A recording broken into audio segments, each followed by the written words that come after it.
نحمدہ ونصلی علی رسولہ الکریم اما بعد اعوذ باللہ من الشیطان الرجیم بسم اللہ الرحمن الرحیم والصلاة والسلام علی سید المرسلین وعلی آلہ وصحابہ اجمعین برحمتک یا ارحم الراحمین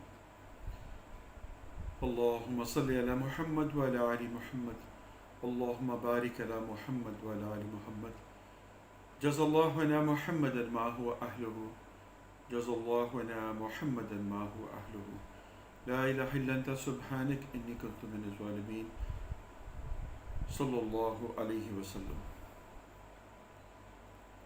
نبی کریم صلی اللہ علیہ وسلم کی بارگاہ میں ادب کے ساتھ سلام اور درود کے بعد آپ سب کی نظر بھی السلام علیکم ورحمۃ اللہ۔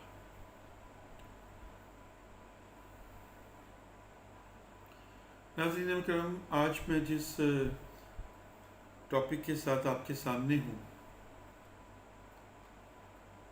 وہ ہے کہ اللہ کن کا دوست ہے۔ اللہ کن کا دوست ہے یا اللہ کے دوست کون ہیں؟ ٹھیک ہے، تو ولایت، ولی، یہ سارا سلسلہ تصوف، یہ سب کچھ اس کے اندر آپ کو سمجھ آئے گا اگر آپ اس بنیادی بات کو سمجھ لیں گے۔ تھوڑے وقت میں اختصار کے ساتھ آپ کی نظر کچھ چیزیں کرتا ہوں، اس کو سمجھنے کی کوشش کیجیے گا تو آپ کو ولایت کا سمجھ آئے گی اور ولی کی سمجھ آئے گی۔ اصل میں جن کو رب اپنا دوست کہتا ہے، ہم تو دوستی کا دعویٰ کرتے رہیں، جو مرضی کرتے رہیں، لیکن جب یار ہمیں اپنا یار سمجھے اور اس درجے میں ہمیں لے کے جائے تو وہ بات بنتی ہے۔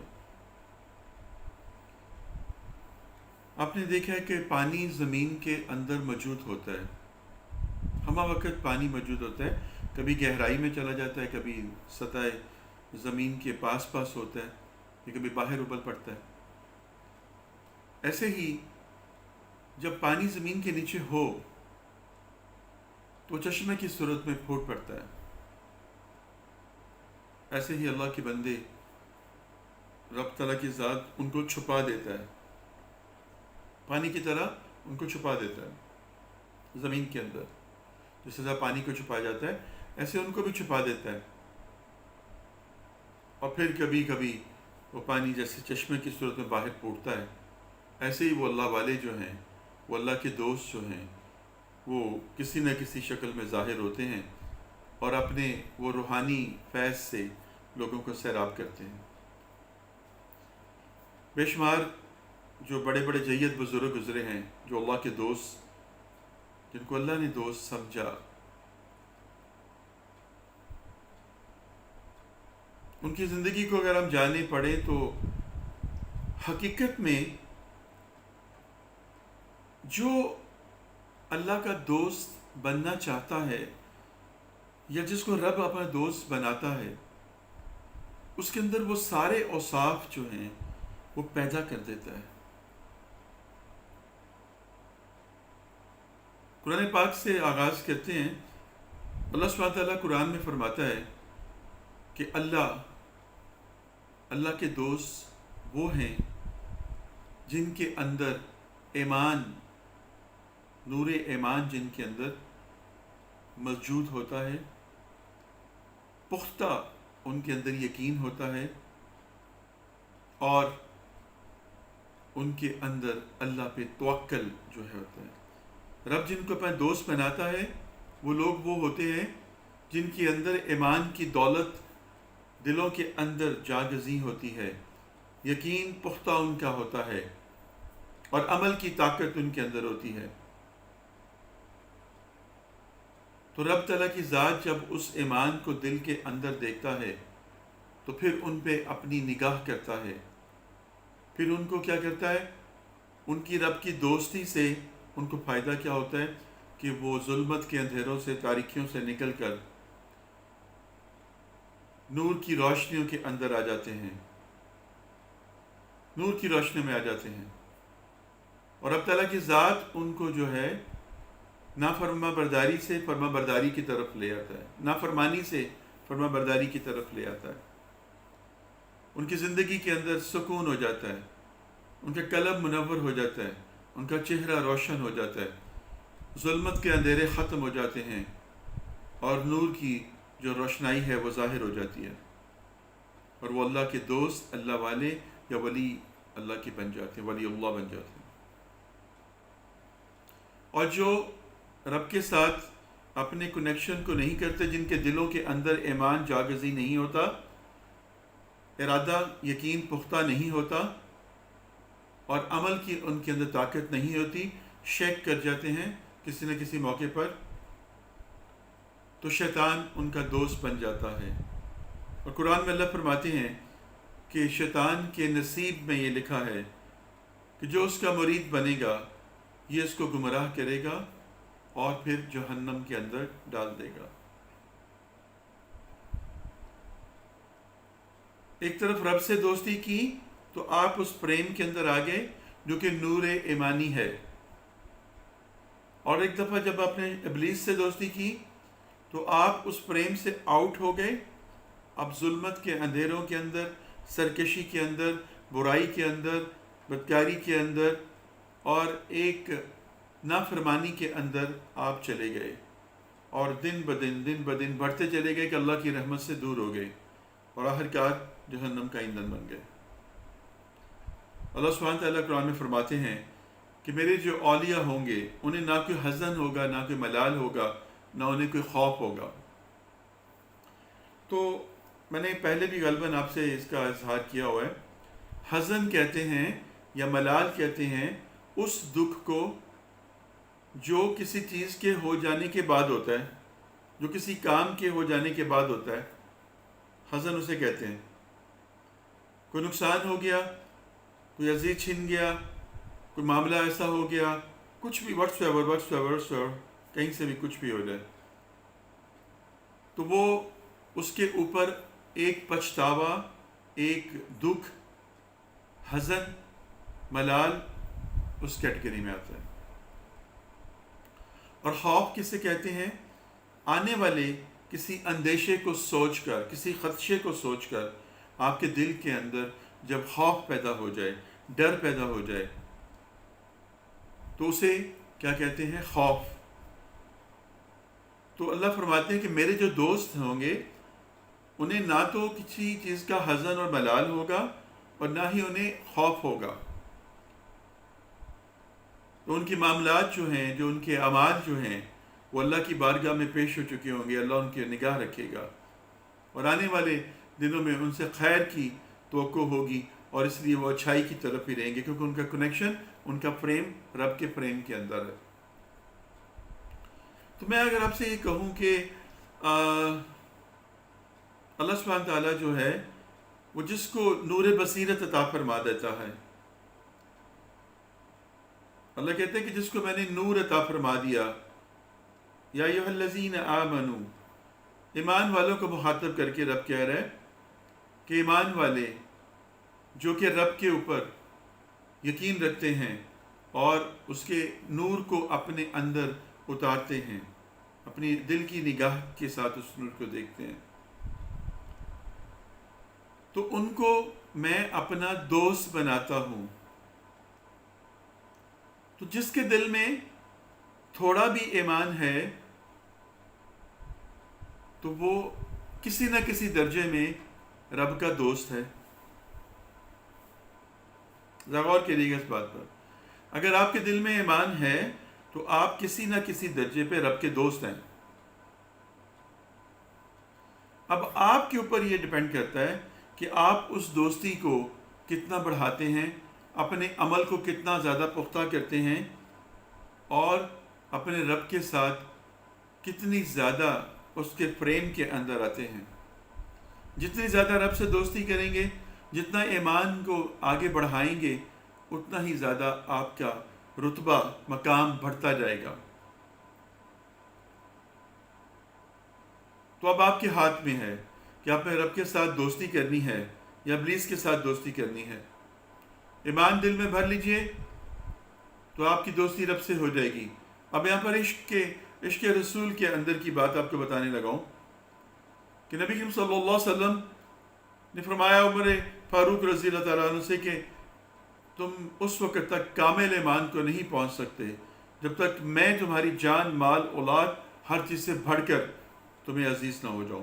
تو کامل ایمان جو ہے وہ دل کے اندر تب اترے گا جب رسول اللہ کی ذات جو ہے وہ تمام چیزوں سے بڑھ کر آپ کو عزیز ہو جائے گی. تو یہی کسوٹی ہے رب کی دوستی کی.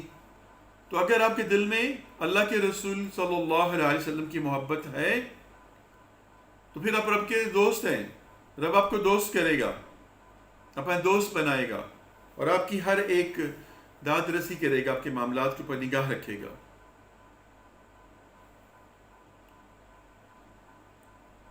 ناظرین مکرم, ہمارا جسم جو ہے یہ مٹی سے ہے, اس نے مٹی کے اندر مل جانا ہے اور فنا ہو جانا ہے.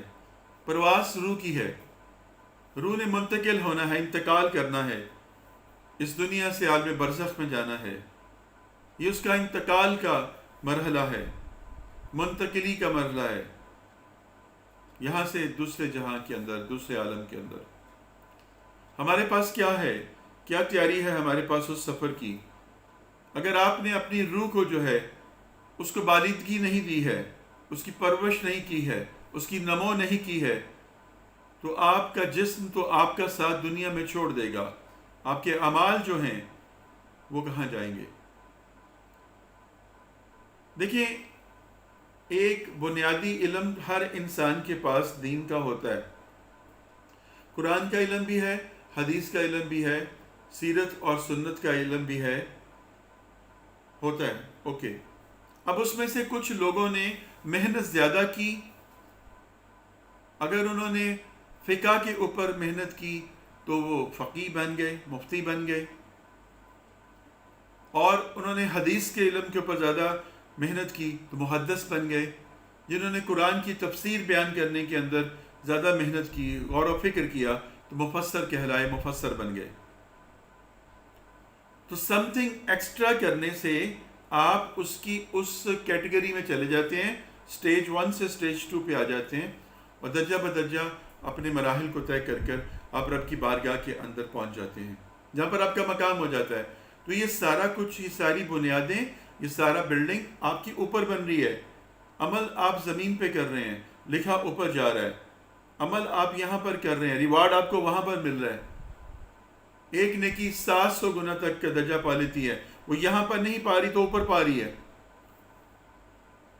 روح جو ہے اس کی پرورش کرنا, اس کے اوپر محنت کرنا بہت ضروری ہے.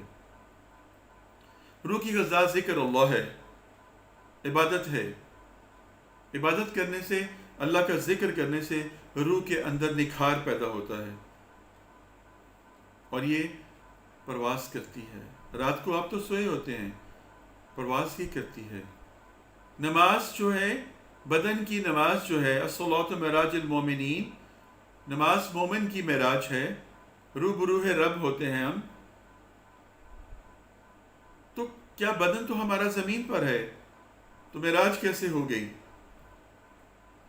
آپ کی روح گئی, روح نے پرواز کی. جب آپ اس بات کو مانتے ہیں کہ رات کو ہم سوتے ہیں تو ہماری روح نکل جاتی ہے ہمارے اندر سے, لیکن ہم صرف موت کے وقت ہی روح کا نکلنا مانتے ہیں. ہمیں روح سے دوستی نہیں ہے, ہماری روح سے پہچان نہیں ہے, ہماری روح سے انٹریکشن نہیں ہے ہمارا. اس وجہ سے ہم محروم ہیں اس فلیور سے, اس ٹیسٹ سے, جو کہ اصل ہے, جس کے بغیر کچھ بھی نہیں ہے.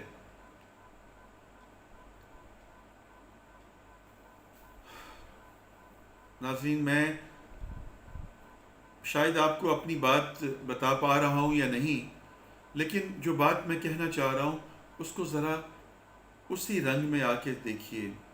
ولایت, واو, لام, الف, یہ اور تے, یہ لا کی آیت ہے, ولایت ہے. واو کے ساتھ ولی ہے, لا کے ساتھ وہ انفینٹ, لا محدود, الف اللہ, اور یہ یقین اور تابعداری جس کے اندر اللہ کے ساتھ دوستی، اللہ کا یقین، لا الہ الا اللہ کے اوپر جس کا یقین ہونا، اور جس کے اندر تابعداری ہے، تسلیمات ہیں، وہ ہے صحیح ولایت کے اندر۔ اور ولایت کا مطلب، ولی اللہ کا مطلب یہ نہیں ہے کہ آپ ایک کارنر میں ہو کے بیٹھ گئے ہیں، وظیفے کر رہے ہیں، ذکر اذکار کر رہے ہیں تو آپ ولی ہیں۔ آپ کے پاس دین کا مکمل علم ہونا چاہیے، آپ کو نماز کے اسرار و رموز، قرآن کے اسرار و رموز کی سمجھ ہونی چاہیے، آپ کو رب المشرقین و رب المغربین کے بارے میں جاننا چاہیے، علم ہونا چاہیے۔ جب تک آپ رب کی تمام صفات کو نہیں جان پائیں گے، جب تک اس کے اس کارخانہ قدرت کے اندر جو کچھ چل رہا ہے اس کے اوپر آپ کی گرپ نہیں ہوگی، آپ رب کی پہچان کیسے کریں گے؟ آپ اس کے دوست کیسے بنیں گے؟ کسی کو دوست بنانے سے پہلے ہمیں اس کے اندر کے اوصاف دیکھتے ہیں، اس کا سٹیٹس دیکھتے ہیں، اس کا مقام دیکھتے ہیں، اس کی سوچ کو دیکھتے ہیں، پھر اس کے رنگ کے اندر اپنے آپ کو ڈھالتے ہیں یا اس کو اپنے رنگ کے اندر ڈھالتے ہیں۔ لیکن یہاں پر دوستی رب کے ساتھ ہے، سپیریئر کے ساتھ، سپریم پاور کے ساتھ، تو ہمیں اس کے مطابق ڈھلنا ہے۔ وہ کہتا ہے کہ تقوی اختیار کرو، وہ کہتا ہے کہ نماز قائم کرو، وہ کہتا ہے کہ زکوٰۃ ادا کرو۔ اور ایک بات میں آپ کو بتاؤں، قرآن کا آغاز الف لام میم سے ہے، ٹھیک ہے جی، اور الف لام اور میم کے ساتھ ہی سارے معاملات ہیں۔ خانہ کعبہ کی 4 ڈائریکشنز ہیں، چکور ہے، تو اول، آخر، ظاہر، باطن، مشرق، مغرب، شمال، جنوب، ہر طرف اللہ ہے، اللہ ہی اللہ ہے ہر طرف۔ اور میرے نبی صلی اللہ علیہ وسلم کا گنبد خضرا گول ہے۔ کبھی غور کیا آپ نے اس بات پہ؟ رب نے اس کو تو چکور رکھا، 4، اور 4 کا صیغہ رب کے نزدیک بہت امپورٹنٹ ہے۔ چاروں کل ہیں، 4 ڈائریکشنز ہیں، 4 فرض ہیں، 4 سنت ہیں۔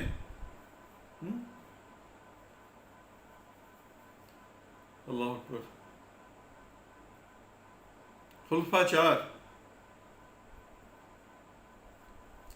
نبی صلی اللہ علیہ وسلم کا معاملہ جو ہے وہ اس طرح سے کیوں ہے؟ تو کبھی غور کیا آپ نے؟ اندر سے وہ چکور ہے، باہر جو گنبد ہے وہ یہ ہے۔ جس طرح سے آپ ایک تشتری کے اوپر ایسے رکھے ہوتے ہیں نا، ڈش کے اوپر ایسے کور کیا ہوتا ہے کھانا، جب آپ کھانے تھے شادی بیاہ پہ جاتے ہیں تو اس کے اوپر ایک ایسے کور سا ہوتا ہے، اسے اٹھاتے ہیں، کہتے ہیں جی آ جائیں کھانا کھل گیا۔ تو چھپایا ہوا ہے اس کو اندر، کیموفلاج کیا ہوا ہے۔ محبوب ہے نا، تو محبوب کو ہر ایک کو تو نہیں دکھایا جاتا، لیکن اس کا عکس جو ہے اپنے گھر کے اندر بھی لگا دیا، خود کو 4 کونوں والا بنایا، اپنے گھر کو 4 کونوں والا بنایا، اور اس کے گرد جو طواف ہے وہ گھومنے والا ہی کرایا، وہ گول ہی کروایا۔ یہ بات کہنی تھی آپ سے، خاص بات ہے، ذرا اس پہ غور کیجیے گا۔ بات عشق کی ہونے لگی ہے تو سنیے، عشق میں کیا ہوتا ہے؟ جب آپ کو عشق ہوتا ہے تو آپ بولتے ہیں، بول کر اظہار کرتے ہیں اپنی محبت کا، اپنے جنون کا، اپنی دیوانگی کا، اپنی وارفتگی کا، اپنی اس کے لیے پیشنز کا، آپ بولتے ہیں اور بول کر اظہار کرتے ہیں اپنے محبوب کے سامنے۔ تو رب نے اپنے نبی سے عشق کیا، اپنے نبی سے محبت کی، اپنے نبی سے پیار کیا، اپنے نبی کی تعریفیں کی، کس طرح سے بول کر۔ تو قرآن کیا ہے؟ قرآن کیا ہے؟ کلام اللہ کا کلام ہے، جو کہ اس نے کس سے کیا؟ محمد رسول اللہ صلی اللہ علیہ وسلم سے۔ اور پورے قرآن کو دیکھیے، رب نے کیسی کیسی قسمیں کھا کر اپنے نبی کو یقین دلایا۔ شہر مکہ کی قسم، اور یہ قسم اس لیے کھا رہا ہوں اے نبی اے میرے محبوب کہ آپ اس میں رہتے ہیں، وَرَفَعْنَا لَكَ ذِكْرَكَ، اور ہم نے آپ کے لیے آپ کا ذکر بلند کر دیا۔ چاند کی قسم، سورج کی قسم، ستاروں کی قسم، صبح کی قسم، شام کی قسم، رات کی سیاہی، دن کا اجالا، شفق کی قسم۔ اللہ اکبر، کیا بات ہے، کیا بات ہے، کیا خوبصورت کلام ہے، کیا خوبصورت اظہار کا طریقہ ہے۔ قرآن جو ہے کلام اللہ ہے، اور قرآن میں ہی اللہ سبحانہ وتعالیٰ فرماتے ہیں کہ یہ قول رسول ہے۔ اللہ نے کلام کیا اپنے محبوب کے ساتھ اور قول رسول صلی اللہ علیہ وسلم سے آگے پہنچا دیا۔ واہ، میرا کچھ نہیں ہے، سب کچھ تجھے دیا۔ یا میرے حبیب، ان سے کہہ دیجئے وہ مٹی کیا آپ نے پھینکی تھی؟ آپ دل گرفتہ کیوں ہو رہے ہیں؟ میں نے آپ کو تنہا نہیں چھوڑا۔ یہ جو کہتے ہیں آپ کو کہ تمہارے رب نے تمہیں چھوڑ دیا، نہیں، میں نے نہیں چھوڑا آپ کو۔ وہ مٹی آپ نے نہیں پھینکی تھی، میں نے پھینکی تھی۔ وہ جو بیعت لی گئی تھی وہ آپ کا ہاتھ نہیں تھا، میرا ہاتھ تھا۔ اللہ اللہ اللہ، کہاں کہاں پر اپنے محبوب کی کیسے کیسے کیسے رب نے فیصلہ کیا۔ جب پتھر مارے گئے طائف کے لوگوں نے، خون رسنے لگا، تو فرشتے آ گئے کہ آپ کہیں تو الٹا دیں ان کو۔ آپ نے کہا نہیں۔ تو فرشتے کس کی مرضی سے آئے؟ رب کے حکم سے آئے، وہی لے کر آئے۔ اور جب اپنی دختر بی بی کا جب ان ہاتھوں پہ چنڈیاں پڑ گئیں، جب غلام کی درخواست کی گئی، تو اسی وقت فرشتے آئے اور کہا کہ آپ کہیں تو مکے کے پہاڑوں کو سونے کا کر دیں۔ آپ نے کہا میرا رب کیا چاہتا ہے، میرے رب نے کیا سوچا ہے؟ کہا اس نے تو آپ کے لیے یہی سوچا ہے۔ کہا جہاں میرا رب خوش میں وہاں خوش۔ تو اس کے بدلے میں انعامات، اکرام، وہ سب کچھ اہل بیت کو بھی دیے، خود بھی آپ کے لیے بھی سارے کچھ رب نے لگا دیا۔ سب کچھ تو اللہ نے اپنے نبی کے لیے کیا۔ یہ حسن، یہ جوانی، یہ رنائی، یہ خوشبو، یہ سب کچھ جو ہے آپ کے لیے محبوب بنایا۔ جو اللہ کے دوست ہوتے ہیں نا جی، بات ہو رہی ہے دوستی کی، اللہ کے دوست، دیکھیں فونک جو ہے، فونک، وَنَفْحَتْ فِي رُوحِي، جب اس میں اپنی روح پھونک چکوں، روحی سے وہی سمجھیے، یہ روحی وہی ہے، اور وہی نبیوں پر ہی آتی ہے، رسولوں پر ہی آتی ہے۔ اللہ اکبر، یہ روح ایک جان ہے، جان کے اندر جان ہے، ایک انسان کے اندر جان ہے جس سے وہ اپنے معاملات کر رہے، بول و برات، تناسل، توالت، سب کچھ کر رہے۔ یہ جانوروں کے اندر بھی صرف ہے، جانوروں کے اندر بھی سارے معاملات ہیں۔ انسان کے پاس عقل ہے، فہم، فراست ہے، وزڈم ہے، اس لیے اس کو اشرف المخلوقات بنایا گیا۔ اور رب نے کہا جب اس میں اپنی روح پھونک چکوں، یعنی اس جان میں جان ڈال دوں، تو پھر اس کو سجدہ کرنا۔ وہ جو جان ہے، وہ جو روح ہے، جو اللہ کا نور ہے، وہی نور جو ہے وہی پاک ہے، وہی خیر اور شر کے درمیان تمیز کروانے والا ہے، وہی اچھائی اور برائی کے درمیان آپ کو بتانے والا ہے۔ میں نے آپ سے کہا تھا کہ انسان کے جو فالٹس ہیں ان کو صرف ریکور کر لیجئے، جو ٹیکنیکل فالٹس اس کے اندر ہیں، جلد باز ہے، جھگڑالو ہے، ناشکرا ہے، کمزور ہے، اگر ان کے اوپر اوور کم ہم کر لیں تو بہت کچھ ہو جاتا ہے۔ سب سے زیادہ خطرناک چیز جو ہے یہ زبان ہے، یہی جو ہے زمین پہ گرا دیتی ہے آسمان سے، اور یہی زمین سے آسمان تک پہنچا دیتی ہے، یہی عزت کراتی ہے اور یہی عزت گواتی ہے۔ بڑا صحیح طریقے سے سوچ سمجھ کر اس کا استعمال کریں۔ آپ کی زبان کے لگائے ہوئے نشتر جو ہیں دوسروں کو اتنا اذیت دے سکتے ہیں، الامان الحفیظ۔ جسم کا زخم بھر جاتا ہے، زبان کا زخم جو ہے وہ نہیں بھرتا، کیونکہ وہ روح پہ لگتا ہے۔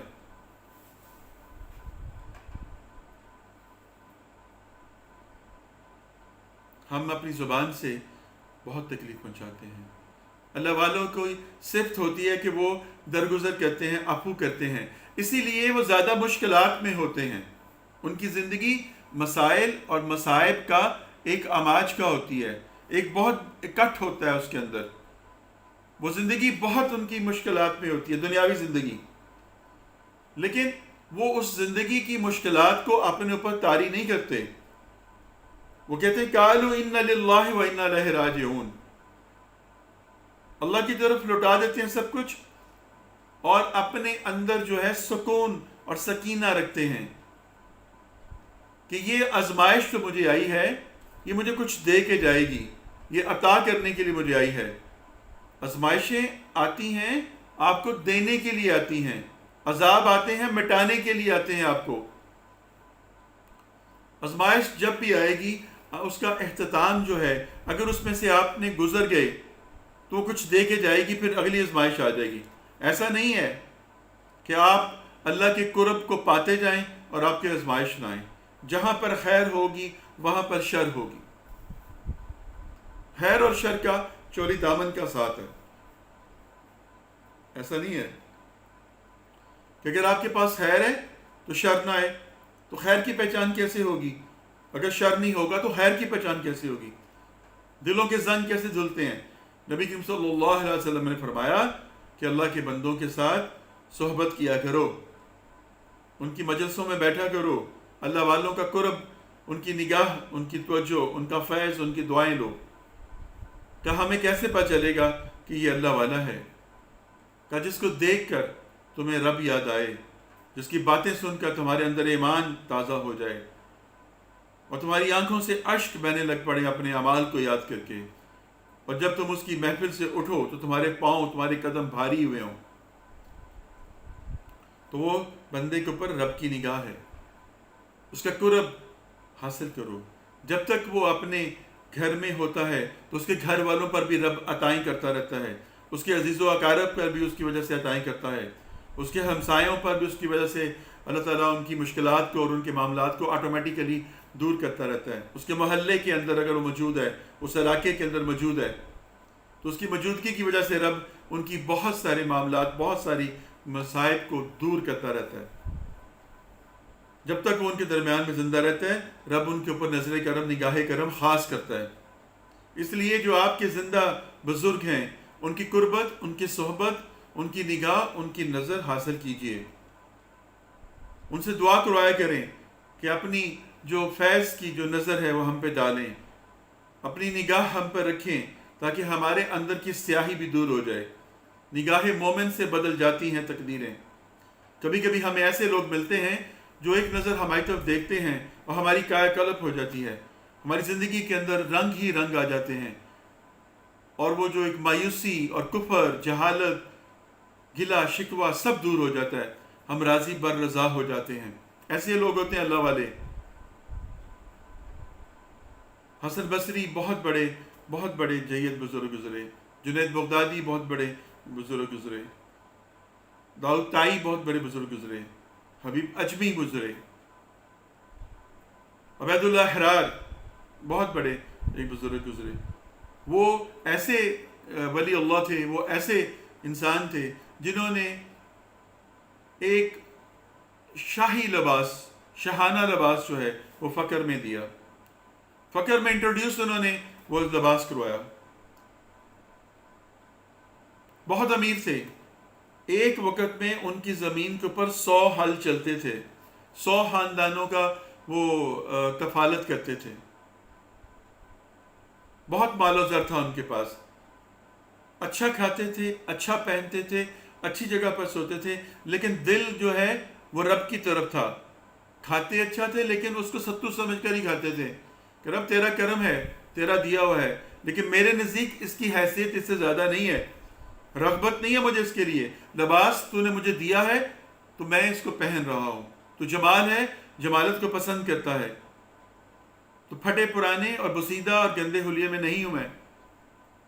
انہوں نے اس وقت جو ایک روش چل پڑی تھی کہ جو اپنے آپ کو بالکل جتنا زیادہ گندا اور جتنا زیادہ وہ رکھتا تھا، وہ سمجھتا تھا کہ میں بہت بڑا ایک ہو گیا ہوں ایسا خاص۔ انہوں نے اس چیز کو، ٹرینڈ کو چینج کیا۔ ایک اور بزرگ کی بڑی پیاری بات میرے ذہن میں آ گئی، وہ فرماتے کہ اپنے نفس کو ہر وقت برا کہنا یہ بھی ریا کے اندر آتا ہے۔ اللہ والوں کی صفت یہ بھی نہیں ہے۔ اللہ والے ایسے ہوتے ہیں جو کہ کسی کے سامنے اپنے نفس کی تحقیر کرنے کو بھی ایک ریا سمجھتے ہیں۔ یعنی اگر میں اپنے نفس کو کہوں کہ جی میرا نفس تو جی ایسے تھا تو میں نے اس کو یہ کر دیا، میرا نفس ایسے، میں نے نفس کو کچل دیا، میں نے نفس کی تحقیق کر دیا، گندے نفس ایسے، تو وہ اس کو بھی ریاکاری سمجھتے تھے، دکھاوا سمجھتے تھے. تو جو اللہ والوں کی صفت یہی ہوتی ہے کہ وہ عبادت کو بھی اور تحقیر تذلیل کو بھی وہ ریا سمجھتے ہیں، اور کسی کے سامنے کی جائے تو عاجزی رب کے سامنے ہے، بندوں کے ساتھ خوش اخلاقی کے ساتھ پیش آنا ہے، عاجزی رب کے ساتھ ہے. گرہ آزاری رب کے ساتھ ہے. نفس کو برا بھلا کہنا، اس کی تحقیر کرنا تنہائی کا کام ہے. جب کوئی نہیں ہے، آپ ہے اور آپ کا نفس ہے، پھر اس کو ذلیل کریں، پھر اس کو برا کہیں. وہ ہے مزہ، وہ ہے لطف اس کا. یہ نہیں ہے کہ آپ جو ہے بالکل سب کے سامنے اپنے آپ کو برا کہیں، پریزنٹ کریں، کہ اپنے نفس کو برا بھلا کہیں اور بعد میں کچھ بھی نہیں. انہی بزرگوں کی عبید اللہ حراکی کی بات میں پڑھ رہا تھا، فرماتے ہیں کہ شریعت اور طریقت، حقیقت، یہ سب کیا ہے. وہ کہتے ہیں کہ ایک بزرگ نے مجھے بتایا، میرے استاد کہتے ہیں کہ میرے استاد نے بتایا، وہ جھوٹ کی مثال دیتے تھے. کہتے ہیں کہ ایک انسان کے دل کے اندر زبان سے وہ جھوٹ نہیں بولتا اور زبان سے جھوٹ بولنے کو برا سمجھتا ہے، لیکن دل کے اندر کہیں نہ کہیں دایا ہے اس کے اندر کہ وہ جھوٹ بول سکتا ہے، بولتا ہے یا بولنا چاہتا ہے، لیکن زبان سے جھوٹ نہیں بولتا. انہوں نے کہا یہ شریعت ہے. اور ایک شخص ایسا ہے جو کہ زبان سے جھوٹ بولنا بھی پسند نہیں کرتا اور دل سے جھوٹ بولنا جو ہے وہ چاہتا نہیں ہے، لیکن پھر بھی وہ بول دیتا ہے. پھر ایک شخص وہ ہے جو کہ ان دونوں چیزوں سے بے نیاز ہے، اس کے دل کے اندر خیال ہی نہیں گزرتا. میری بات کو سمجھیے گا، ایک کے اندر خیال ہے، جھوٹ بولنے کا خیال ہے، لیکن بولتا نہیں ہے، وہ بھی ایک کیٹیگری شریعت میں آ گیا. دوسرے کے اندر جھوٹ بولنے کا خیال نہیں ہے لیکن جھوٹ بولتا ہے، وہ بھی اسی کیٹیگری میں آ گیا طریقت کے اندر. اور تیسرا کون ہے؟ جو ان دونوں چیزوں سے بے پرواہ ہے، یعنی اس کے دل کے اندر جھوٹ بولنے کا خیال بھی نہیں آیا اور وہ زبان سے جھوٹ بولتا بھی نہیں ہے. یہ ہے حقیقت. یہ حقیقت والے اللہ والے ہیں، یہ حقیقت والے اللہ والے ہیں. یہ ہے اللہ کے دوست. اللہ ان کو دوست رکھتا ہے، تقوی والے ہیں، متقی ہیں، پرہیزگار ہیں. تو ہم اور آپ تو دنیا کی زندگی کے اندر اتنے الجھ کے ہوئے ہیں ناظرین اکرام کہ ہمارے پاس تو کچھ بھی نہیں ہے. ہم نام نہاد قسم کے مسلمان ہیں اور نام نہاد قسم کے ہی ہم علم والے ہیں اور نام نہاد قسم کے ہی ہم بڑے بڑے دعوے کرنے والے ہیں. دعویٰ صرف رب کی ذات کو روا ہے. میری آپ سے درخواست ہے کہ اگر آپ کے بزرگ آپ کسی کو اپنا مرشد سمجھتے ہیں یا آپ سمجھتے ہیں کہ اس کے اندر وہ اوصاف ہیں یا اس کی باتیں میرے دل کے زنگ کو دھو رہی ہیں اور مجھے اس کی تقلید کر کے اللہ کی طرف رغبت ہو رہی ہے، تو آپ ان کی صحبت کو اختیار کریں، ان کی قربت کو اختیار کریں، ان کی باتوں کے اوپر عمل کرنے کی کوشش کریں اور قرآن اور حدیث، سنت، سیرت کی اتباع کرنے کی کوشش کریں. تو یہ ہے صحیح ولایت، یہ ہے وہ راستہ جس پہ چل کر آپ اللہ کے دوست بن جائیں گے، یعنی اللہ آپ کو دوست بنائے گا. آخر میں ایک حدیث مبارکہ سناتا ہوں. نبی کریم صلی اللہ علیہ وسلم فرمایا کچھ لوگ ایسے ہوتے ہیں کہ وہ اپنے اعمال کو یاد کر کے تو روتے ہیں، ڈرتے ہیں اللہ سے. تو صحابہ نے عرض کیا کہ یا رسول اللہ صلی اللہ علیہ وسلم ان کے اعمال برے ہوں گے، وہ برائی کرتے ہوں گے، چوری کرتے ہوں گے، یہ کرتے ہوں گے. کہا نہیں، وہ نمازیں پڑھنے والے، روزے رکھنے والے، حج عمرے کرنے والے، زکاتیں دینے والے، تہجد گزار ہوتے ہیں، صدقہ خیرات کرنے والے ہوتے ہیں، لیکن ان سب کے بعد بھی ڈرتے رہتے ہیں کہ پتہ نہیں ہمارا یہ عمل قبول ہوا ہے کہ نہیں ہوا. یہ ہے وہ اللہ کے دوست، یہ ہے وہ ولی اللہ، یہ ہے وہ دوست خاص. ہم جس بندے کے پاس کچھ کرامات ہوتی ہیں ہم اس کو اللہ کا ولی بنا دیتے ہیں. دیکھیں کرامت جو ہے، کبھی بھی جو اللہ کا دوست ہوگا وہ کرامت نہیں کرتا، وہ کرامت سرزد نہیں کرتا. سرزد ہو جاتی ہے، رب کر دیتا ہے اس کے ہاتھوں سے. وہ نہیں کرتا، اس کے پاس دعویٰ نہیں ہوتا. وہ کہتا ہے میں تو حقیر پرفقیر کچھ بھی نہیں ہوں، میرا رب ہے سب کچھ کرنے والا، کن اور فیکون اس کے ہاتھ میں ہے. تو اس لیے یہ سارے معاملات جو ہیں یہ بڑی قربت کے اور بڑی محبت کے ہیں. اور آخر میں میں اپنے عشق سے مجبور ہو کر ایک بات آپ سے شیئر کرتا چلوں اور پھر آپ سے اجازت چاہوں گا. قرآن میں اللہ سبحانہ تعالیٰ فرماتے ہیں کہ میں اور میرے فرشتے آپ صلی اللہ علیہ وسلم پر درود و سلام بھیجتے ہیں. اے ایمان والو تم بھی بھیجو. تو اس کی عربک پڑھیں تو آخر میں اس آیت کے آخر میں کیا آتا ہے؟ وَسَلِّمُوا تَسْلِيمًا.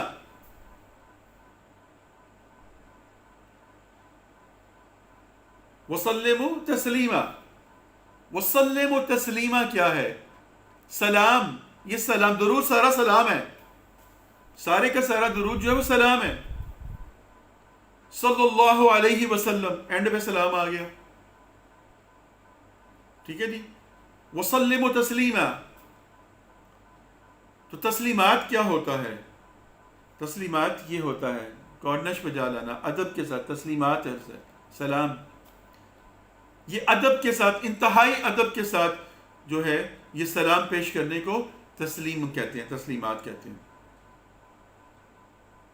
تو بات صرف آپ کے دل کے اندر سے اٹھنے کی ہے، بات صرف آپ کے رب کے ساتھ اور نبی کے ساتھ کنیکشن کی ہے. اس بات کے اندر ایک بات ہے جو میں نے چھوڑ دی ہے، میں یہاں پر آپ سے کوئی کنٹروورشل بات یا کوئی ایسی چیز نہیں کرنا چاہتا جس سے آپ مجھے کسی ایک خاص مکتبہ سوچ کے ساتھ منسلک کریں. میں آپ کو دین کی آگاہی اور دین کی ایک سمجھ کے لیے بیسکس جو ہیں ان کو بتانا چاہ رہا ہوں، اور اس کے بعد رب کا کام ہے وہ آپ کو جس مرضی راہ پہ لے چلے. لیکن جو چیز میں آپ سے کہہ رہا ہوں، سلام پیش کرنے کا طریقہ کیا ہے؟ ادب کے ساتھ کھڑے ہو کر ایسے ہم کارنش پہ جاتے ہیں اور تسلیمات کہتے ہیں. آپ آج کل ڈرامے دیکھتے ہیں نا، بڑے پرانے زمانے کے جو ڈرامے لگ رہے ہیں، تو وہ اس کے اندر بھی اور پرانی موویز کے اندر بھی، جب مغلیہ وقت کی موویز وغیرہ لگتی تھی ان کے اندر بھی آپ دیکھیں تو اس کے اندر وہ تسلیمات کا لفظ استعمال کیا جاتا ہے، پھر ایسے کیا جاتا ہے. تو یہ ادب ہے، یہ جھک کے سلام کرنا، اس کو تسلیم کہتے ہیں. وَسَلِّمُوا تَسْلِيمًا. تو اس کے اندر بہت پیاری بات چھپی ہوئی ہے، وہ آپ تلاش کیجیے گا. یہ میں نے آپ سے کیوں کہا ہے، سمجھ آئے گی تو بتائیے گا ضرور. باقی میرے حق میں دعا کیجیے گا کہ اللہ تعالیٰ مجھے آپ کو صحیح راستے پہ چلنے کی توفیق عطا فرمائے اور ہم سے ایسی حرکات اور ایسے اعمال سرزد کروائے جو کہ اللہ کے دوستوں کی صفات کے اندر جاتے ہیں، اللہ کے دوستوں کے صفات کے اندر جاتے ہیں. اور نیکی صرف روح کی نیکی ہے، روح کی نیکی ہے، جسم کی نیکی نہیں ہے، روح کی نیکی ہے. روح کی جب نیکی آپ کرتے ہیں تو وہ اتنا درجہ پا جاتی ہے کہ گویا کہ 1000 گنا، اس کا ایک دانہ 1000 گنا بڑھ جاتا ہے وزن میں. ایک نیکی روح کی جب کی جاتی ہے تو اپنی روح کو پرورش کیجیے، اپنی روح کو پروان کیجیے. جب یہ مضبوط ہو جائے گی تو انشاءاللہ آپ کی بانڈنگ رب کے ساتھ مضبوط ہو جائے گی. وما علینا الا البیان. صدق اللہ العظیم.